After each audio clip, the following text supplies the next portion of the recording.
ომის დროს ვიეტნამელი პარტიზანელი ქალები მნიშვნელოვან როლს ასრულებდნენ როგორც საბრძოლო მოქმედებებში, ასევე ლოჯისტიკურ და სადაზვერვო ამოცანებში. ქალები მონაწილეობდნენ პირდაპირ შეტევებში და ატარებდნენ დივერსიებს, აწყობდნენ ჩასაფრევებს და ხაფანგებს. ხშირად ისინი იყენებდნენ პარტიზანული ომის ტაქტიკას, რაც გულისხმობდა მოულოდნელ შეტევებს და სწრაფ გაქცევას. მათი სიზუსტე და სიფრთხილე ბრძოლაში უმნიშვნელოვანესი იყო. ვიეტნამელი ქალები ხშირად იტაცებდნენ ჩინელ ჯარისკაცებს. მიუხედავად იმისა, რომ მათ ნაბრძანები ჰქონდათ და ეხოცათ ყველა მათგანი, ორმა ვიეტნამელმა პარტიზანელმა ქალმა ბრძანებას გადაუხვია. ომის დროს ჩინეთს დიდი პრობლემები ჰქონდა. გამოცდილი მებრძოლები ძალიან ცოტა ჰყავდა. ამიტომაც ახლად გადამზადებულ ბიჭებს აგზავნიდნენ ომში. ისინი გამოუცდელები იყვნენ, რადგან მაქსიმუმ ერთთვიანი გადამზადების კურსები ჰქონდათ გავლილი უმეტესობა მათგანს. სწორედ ასეთი ჯარისკაცები იყვნენ მარტივი სამიზნეები ვიეტნამელი პარტიზანელი ქალებისთვის. იმ დროს ვიეტნამის არმიაში ქალებიც მსახურობდნენ, რომელთაგან ბევრს ამერიკელებთან ბრძოლის შედეგად ნამდვილი ჯოჯოხეთი ჰქონდა გამოვლილი. მათი საბრძოლო გამოცდილება მნიშვნელოვანი იყო. ამიტომ ჩინეთის შემოჭრის შემდეგ ქალების მცირე პარტიზანული დანაყოფები რეგულარულად უტევდნენ ჩინეთის მომარაგების ჯარებს და უკანა პოზიციებში განსაკუთრებით ეფექტურად მოქმედებდნენ. ერთ-ერთი ასეთი შეტევის დროს ვიეტნამელი ქალების პარტიზანულმა ჯგუფმა შტაბზე იერიში მიიტანა და გაანადგურა იგი ჩინელ ჯარისკაცებთან ერთად. ბევრმა მათგანმა იარაღი დაყარა და გაქცევა სცადა, ზოგიერთი კი მყისიერად ტყვედ ჩაბარდა. მაგრამ ვიეტნამელი ქალები გულმოწყალებით ნამდვილად არ გამოირჩეოდნენ. ორმა ქალმა პარტიზანული ჯგუფიდან შენიშნა გადარჩენილი ჩინელი ჯარისკაცი, რომლის მოკვლაც გადაიფიქრეს. ნაცვლად ამისა მათ ტყვედ აიყვანეს და თან წაიყვანეს.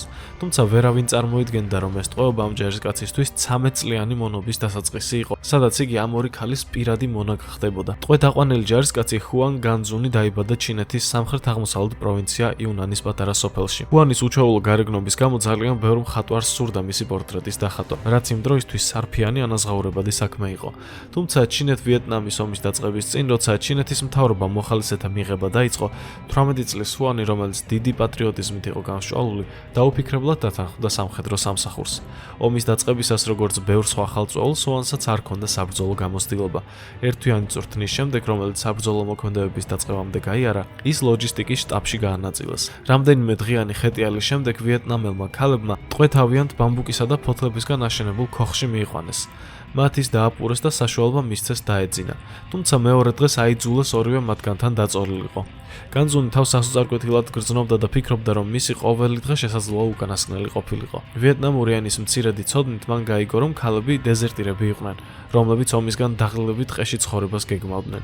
ერთხელ როცა განძუნიმ საპირფარეშოში გასვლის ნებართვა მიიღო, გაქცევა სცადა, მაგრამ გაქცევის დროს შხამიანმა გველმა უკბინა. განძუნი უგონოდ დაეცა და ფიქრობდა, რომ ეს უკვე სიკვდილს ნიშნავდა. საბედნიეროდ ქალებმა ის დროულად იპოვეს და სამკურნალო მცენარეებით ნაყინი მოამზადეს და ის მდგომარეობიდან გამოიყვანეს.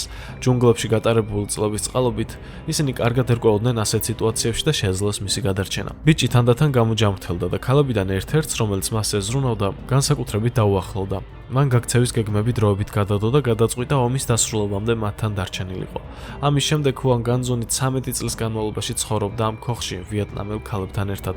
ის მათთან ცხოვრობდა მხოლოდ ერთი მიზნით. მოგვიანებით ერთ-ერთმა ქალმა მას შვილი გაუჩინა. თუმცა განძუნი მაინც ტყვედ რჩებოდა.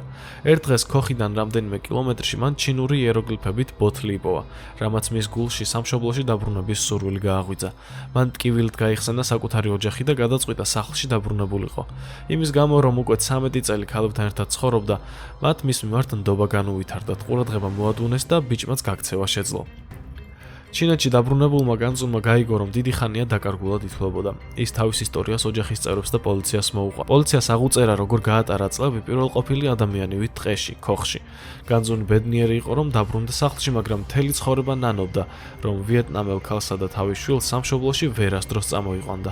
მისთვის მათ შესახებ ინფორმაციის მიღება შეუძლებელი აღმოჩნდა, რაც სიცოცხლის ბოლომდე უდიდეს ტკივილად დარჩა.